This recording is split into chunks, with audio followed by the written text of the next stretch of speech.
What's not straight? Oop. No, you're good. I'm going to set straight left.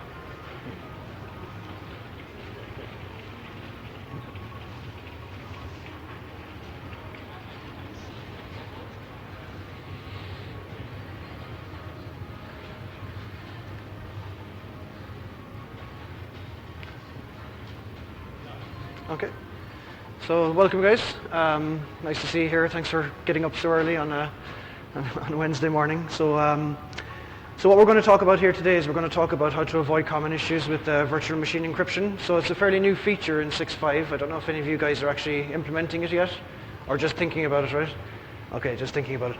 I think as Pat said on Monday or Sunday that 6.5 U1 is the fastest adopted version of vSphere to date. So I guess a lot of you are probably thinking about upgrading to 6.5, update 1, and maybe thinking about some of these features. So the purpose of this particular presentation is not really to kind of go through the basics of how virtual machine encryption works. I think that's reasonably well documented, and if you want to come to me afterwards and discuss some of that stuff, I'd be happy to answer any of your questions on that. The idea of this is just to go over some of the scenarios that might crop up that might kind of make you a little bit scared about implementing VM encryption, and thinking about how the keys are handled, and how you can avoid situations where you lock yourself out of your own VM, which is, security is only good if the person who's supposed to be able to get in is able to get in, and the people who are not are kept out. So that's kind of the idea of this module here. So we're going to look at how the keys are provided, and so how they make their way from the key management server down to the ESXi host, how the ESXi host handles those keys, when he discards them, when he keeps them, and so on. What would happen if we have a problem with our KMS or our vCenter server, what's going to happen to our virtual machines that are encrypted, and then kind of things that we can do to prevent some of the problems that you might anticipate. And then having worked with GSS, I always have to think about the worst possible case scenario. So I worked with during the beta program on this, I worked closely with engineering to try and work on some of these scenarios that crop up, because we always see the worst in GSS, so that's the way I think. So we're going to have a look at how, what if things go really bad, what can you do? If I lose my KMS server, does that mean my virtual machine is dead forever? Is there anything I can do? So we'll have a look at some of that. So this first section here is just talking about how the keys are handled and how they get from the KMS through vCenter out to the ESXi host. So basically, the first thing you'll need to do before you set up your system is just to have your KMS set up. So you need to have a secure communication between your vCenter and your KMS, because the vCenter acts like an agent. He's the middleman really in this whole thing when it comes to VM encryption. Without your vCenter, you won't be able to get your keys onto the ESXi host to encrypt your VMs. So the vCenter acts as a kind of a proxy or a middleman that's going to retrieve the keys on behalf of the ESXi host. So the first cryptographic operation takes place on the host. Let's say you try to create your very first encrypted VM. So what we need to do is we need to secure the host first before we can actually create our encrypted VM. So the reason being is that the keys that are kept for the virtual machine encryption, they're stored in the ESXi host's memory.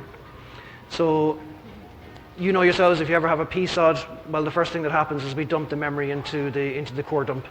And so we don't want to have those keys exposed in the core dump unencrypted, in case somebody has got the chops to be able to go through that and actually retrieve the keys and be able to decrypt your VMs. So what we need to do is we need to secure the ESXi host. So the hosts need their own key that's going to be used then subsequently to encrypt any core dumps that are generated. So the first thing that vCenter will do is he will request some keys for each of the ESXi hosts in the cluster. So we create one encrypted VM in our cluster, and we deem the cluster to be the security boundary that we need to manage. So we need to fence off the entire cluster, because the VM can migrate anywhere in between, with DRS or HA. So we want the VM to be able to move seamlessly throughout the cluster without causing any issues. So that means we need to secure all the hosts in the cluster. So vCenter will go and request a single key, a separate key for each ESXi host, and they will be sent down to each ESXi host. Now vCenter never actually keeps a copy of the key itself. Okay, so he's never going to have the key in his memory. so we don't need to secure vCenter. You could get really unlucky if you had a core dump on your vCenter at the very millisecond that the key was passing through the vCenter's memory. That's really the only security risk, the hole that we see there. But the chances of that are so minute that it's pretty much not really a risk. But what vCenter will do is he will keep a record of the key identifier that's required to secure any of the ESXi hosts. So once the keys are installed on the ESXi host, well then core dump encryption is enabled, and that makes the host then secure and capable to manage encrypted virtual machines. So we carry on then with the process of creating the encrypted VM that you requested, and a new key will be requested to secure the virtual machine. So there's a third key in our system here now, so we've got a third identifier. But what happens then is that each ESXi host will also get a copy of the key that's required to decrypt the virtual machine. So again, that's because the VM can move seamlessly between the ESXi hosts. So we want to make sure that if vMotion takes place between the first host and the second host there, that the second host already has the key required to be able to manage the virtual machine. So just as a quick reminder, these keys that the KMS provides, they're not the keys that actually perform the encryption of the data. So the keys that actually encrypt the data are generated by the ESXi host, and they're XTS AES 256-bit keys. So they're generated by the ESXi host, and then they're written into the configuration files, and the configuration files are then encrypted using the key that we retrieve from the KMS. Okay? The reason for that is that it's easier then to rekey afterwards. If we need to replace the key that the virtual machine is being encrypted with, well, we can do what's called a shallow rekey, which basically means we only need to recrypt the configuration file, but the actual data underneath, we don't have to go and rekey the entire lock, because we'd have to read all the data, recrypt it if we had to do a deep rekey.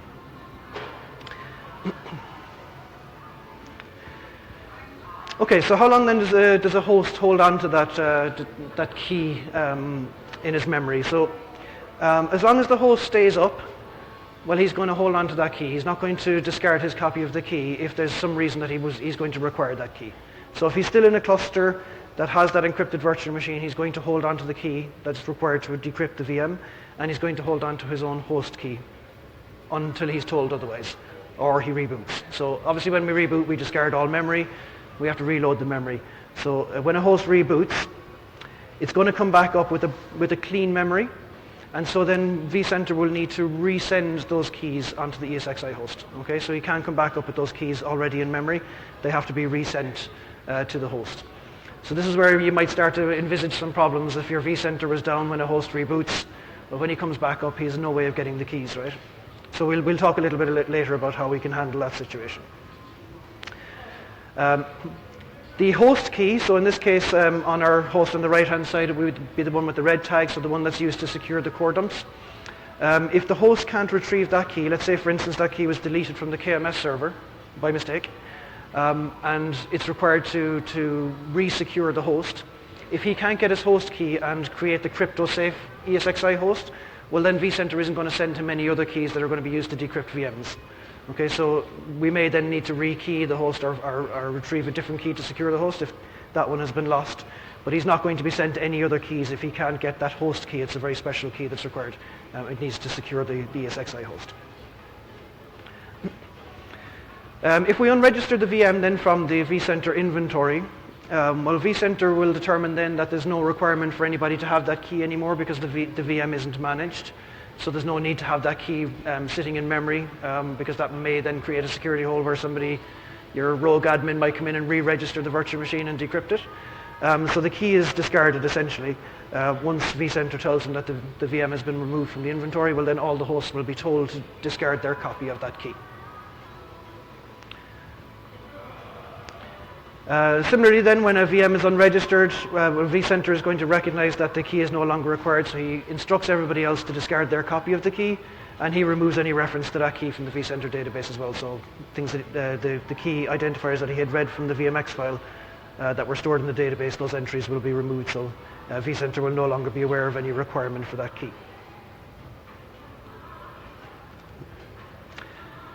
Now, to disable the crypto safe mode on your ESXi host, so once the host is actually secured, each time you reboot it, it's going to want to go back into crypto safe mode. So it's going to keep requesting the same host key again or actually E doesn't request it, but vCenter will want to keep pushing that key back onto the ESXi host.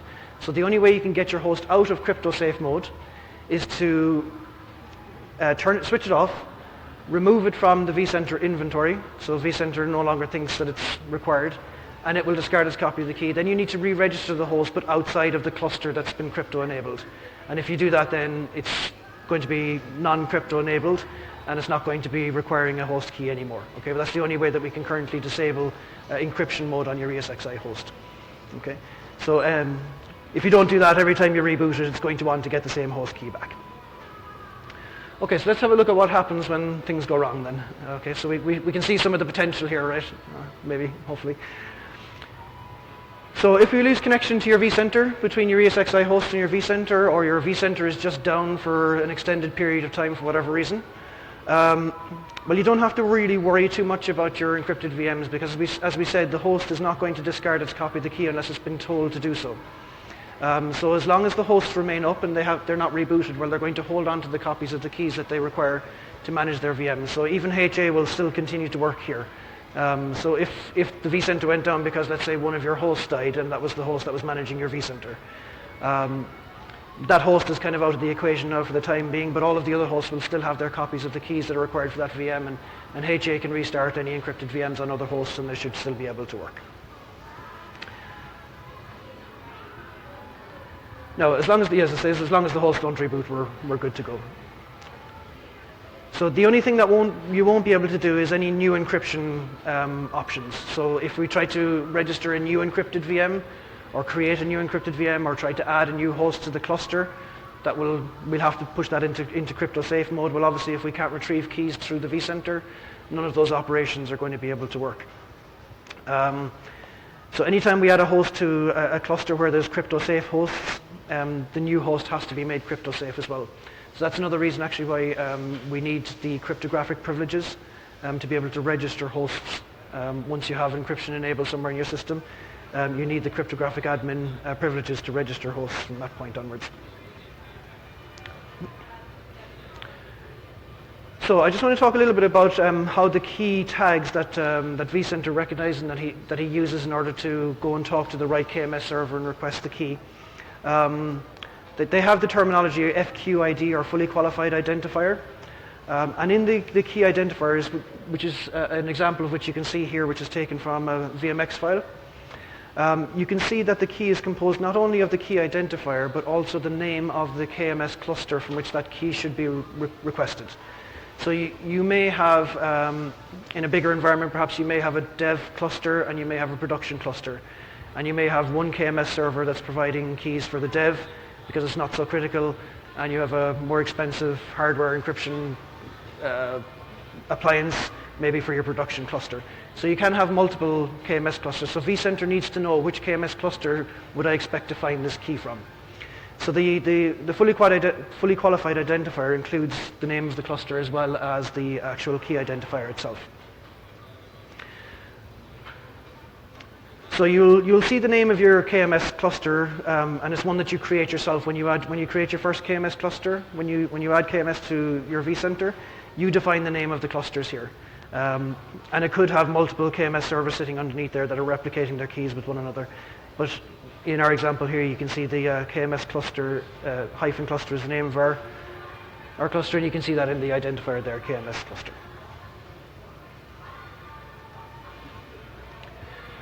So I'll explain the importance of that a little bit later, because if we actually lose our vCenter, or our vCenter dies completely and we have to rebuild from scratch, as long as we rebuild our vCenter and point to the same KMS cluster and use exactly the same name, well, then the new vCenter will be able to retrieve the same key for your virtual machines again, so you'll be able to get back up and running and be able to retrieve your keys again.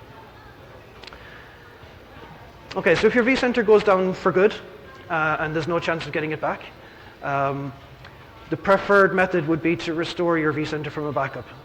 So ideally, you should be taking good backups of your virtual center.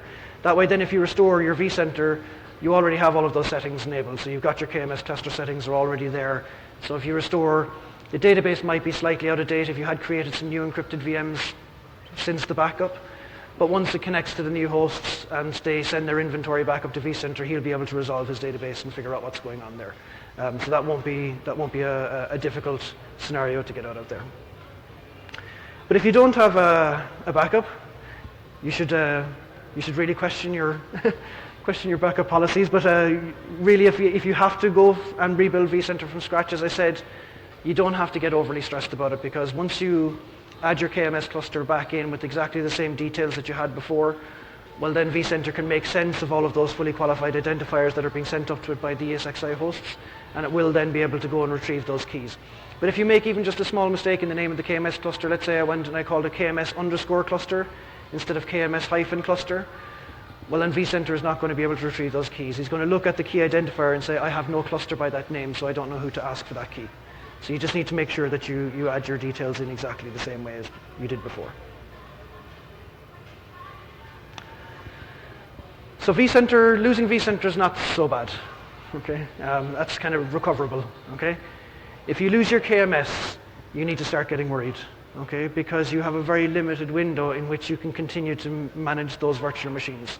Okay, so if you only have one KMS server and you lose it for whatever reason, let's say it becomes corrupted or the storage that it was sitting on becomes corrupted, and you have no backup or you have no KMS cluster, remember that the ESXi host will hold on to their keys until they're told otherwise.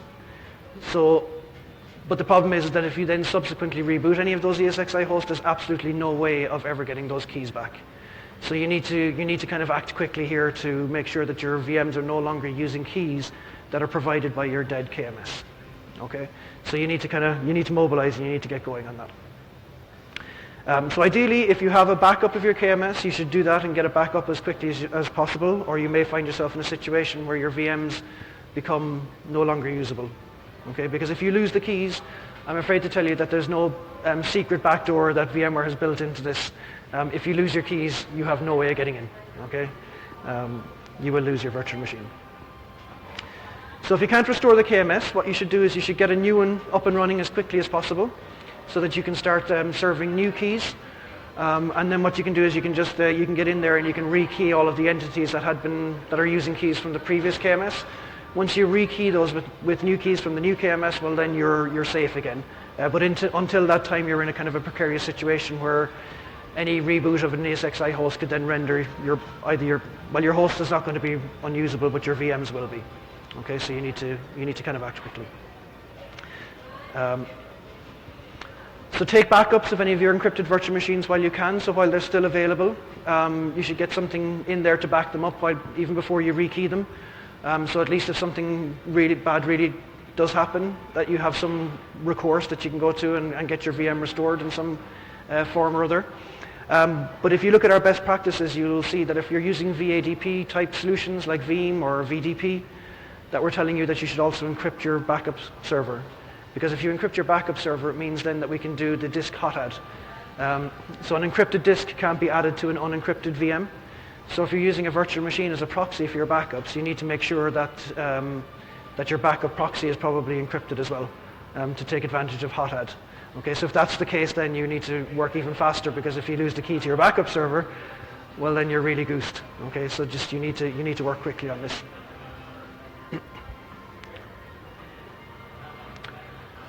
Okay. So the question is, how do I rekey my hosts on your virtual machines? So at the moment, there isn't actually a UI option for this. I'm working hard with engineering and pushing them to try and get this. But at the moment, they haven't provided a little button that says, rekey my virtual machines, which would be ideal. But it is possible through APIs. Okay. So there is a PowerCLI module that you can download. It doesn't come with PowerCLI when you install it by default. So you have to go out to GitHub and just download the module and add it in. So I'll be doing some demonstrations on that in my breakout session tomorrow, if you're interested in coming along and seeing that. I'll show you some of the usage of these commandlets here, but you've got things like a set VM encryption key. So if you use that command, what it'll do is whatever is your new default KMS cluster, it will replace whatever existing key you have on your virtual machine with a new key from the default KMS cluster. So if you had lost your KMS and you'd spun up a new one, set that as the default. You run that command, set VM encryption key, it's going to go out and vCenter will request a brand new key from whatever cluster is now set as the default. Okay. So the other commands like get entity by crypto key will help you to find any entities that are still encrypted with a key from the old KMS cluster. So you can go in there and you can say get entity by crypto key, specify the name of the KMS cluster that existed in the past, and it'll show you all of the entities that are still encrypted with keys provided by that cluster. So you can go through that list and make sure that you rekey all of those entities. Okay, so this section here, prevention is better than cure. So now you know what can go wrong. There's a few measures that you can take to kind of prevent some of these issues, or prevent, if you had a KMS failure, if you plan properly, you can try and alleviate some of the issues that might come up there. So the first thing that you should do is deploy a KMS cluster rather than just a single server. Okay, so with these KMS clusters, what you can do is you can have, I think, up to 8 KMS servers per cluster, and they're all going to be replicating their keys to one another. So if they all belong in the same cluster, vCenter will think that he should be able to go to any one of those KMS servers, be able to request exactly the same key, and all of them should be able to provide that key to vCenter. Okay, so if you've got multiple KMS servers that are providing the keys, well then you're kind of preventing that problem where one KMS failure is going to make your keys unusable. Now ideally what we would say to you is that if you are going to do that, you should have your 2 KMS servers in 2 different infrastructures, ideally, if you can. That way then if you lose an entire data center, you can still get your keys from a KMS that's in a different data center, for example. So also with 6.5, if you're interested in that, we've got a new feature called vCenter HA. So you may have heard about that. So with vCenter HA, what we do is we spin up a clone of the vCenter, and it's powered up and it's replicating its database in the background. So we have an active passive, so a little bit like a Microsoft cluster in a way. It's like a clustered solution of vCenters. So one is active and the databases are being replicated synchronously. And if you lose your active vCenter, well, the passive will spin up all the services with exactly the same database within a minute or 2, and you'll be back up and running with a different vCenter. So you can enable vCenter HA to provide that sort of a failover scenario. Now again, vCenter HA allows you to have your active and your passive in 2 different data centers, provided you don't have excessive latency in between the 2. So if you're kind of in a campus area network or something like that, having your 2 vCenters in 2 different buildings might be a sensible thing to do. As I say, as we say there as well, neither solution really replaces good backups. Okay, HA is really only an availability solution. If your database gets corrupted, well, your database is replicating synchronously, so you end up with 2 corrupted vCenters with HA if your database gets corrupted. So you should still have backups of your KMS servers and your vCenter as well. So we should be backing up vCenter, we should be backing up KMS, we should be backing up all our encrypted VMs, so that in the worst case scenario you can revert to restoring the VM even if it's in an unencrypted form. And if possible, if your KMS server allows this, archive old keys, just on the off chance that you delete a key that you thought you no longer needed, and actually there is something in the system that requires that key. At least if it's archived, you should be able to restore it back to your KMS. So if possible, do that too. And don't cause problems for yourself. Okay, so don't. So what you should always make sure that your KMS server is available before you do anything in the cluster. So if you're going to start creating encrypted VMs or you're going to start adding hosts into the cluster, just make sure your KMS connectivity is good before you start on that. Just manage your key lifecycle as well. So I personally, if I was working in a production environment with encrypted VMs, I'd be wanting to rekey my VMs kind of every 6 months or so, just for added security, in case anybody got their hands on the old keys. If you keep rekeying them, at least if they did happen to get their hands on one of your keys, it's no longer used after 6 months. So with VM encryption as well, we have a new role in vCenter called the full administrator rights are required for doing any cryptographic operations, but there's a new role called no cryptography administrator. So give that to most of your admins if they don't actually need to be encrypting and decrypting VMs.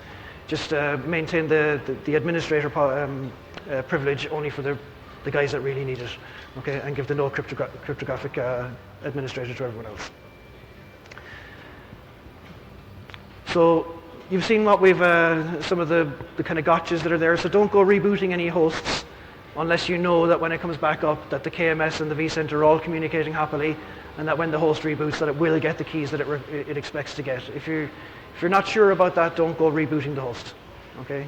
If you have to, just open a case with GSS if you feel like you need to reboot the host but you're not sure about the situation. But just check that. And don't unregister encrypted VMs unless you know that when you register it back again that you'll be able to get the key. Because once you unregister the VM, the key is discarded from the entire environment. Okay? And it's only then re-requested when the VM is re-registered. So if you're not sure that the key still exists in the KMS server, don't go unregistering it. Maybe decrypt it first before you unregister it. Okay? Or rekey it with a key that you know is available. Okay, so if you come along to the breakout session tomorrow, I'm going to show you some demonstrations there about what can happen if your VM gets locked. So let's say the host does reboot and it doesn't have the key and you're left with this invalid virtual machine that you can't manage anymore. I'm going to give you some tips and tricks tomorrow. So things that you can ask yourself is, can I get the KMS server back up and running? Or sometimes the key might still exist on another host, even though the VM is registered to this host and can't be managed anymore. Could I possibly get the VM on another host that still has a copy of the key? So I'm going to show you how you can go checking what key is actually required by the VM, and then which hosts actually have that key in their key cache. So you might be able to come along to that session tomorrow at 10:30. So as I say, if the key can't be recovered, well then there's no secret backdoor, so I'm sorry to tell you that the VM will then be toast, I'm afraid. So, but you know, you can with good planning, you don't have to get too overly worried about that. I think we can avoid most situations by just planning well. So it's I mean, the advantage of VM encryption is that it's very, very simple to use. It's just applied using a storage policy, so it's very simple to implement. Very simple to keep going as well, as long as you make your design decisions correctly. You know, making sure that you've got vCenter HA where possible, make sure you've got a KMS cluster, making sure that you've got good connectivity between your servers. Never neglect a good backup policy, so I think we've seen how that's important. So you don't need to worry that failures are going to spell disaster for your encrypted VMs. We can see that there are ways out of some of these situations. We have been thinking about those. And you're really only going to get yourself in trouble by carelessness or poor design. So with good thought processes there, you don't have to get stressed at all about enabling encryption in your environment. So if you want to get some more information, I think these slides will be available to you guys afterwards for reference. So there's the blogs there, which gives you the power CLI for VM encryption, and there's some great whiteboard presentations there from our technical marketing director for security, Mike Foley. So that's a great whiteboard presentation there on the actual functionality of VM encryption. And don't forget, if you want to, as you're at the education booth, we've got 50% off any of your exams if you're going to take them this week. So if you're thinking about certifying, now's a good time to do it. We've got the exam center upstairs as well. So please take advantage of that. We also have 25% off if you're planning on taking any exams before the end of October. So you can check out any of our resources there, VMware.com education, for any details on the courses that we offer. So if you get a chance and you have an opportunity to fill in the survey, I'd appreciate your feedback. Thank you for attending this morning, and it was early on Wednesday morning, so I appreciate you getting up early and attending today. So if you have any questions, you can just pop up to me here afterwards, and we'll go through anything that you need to know.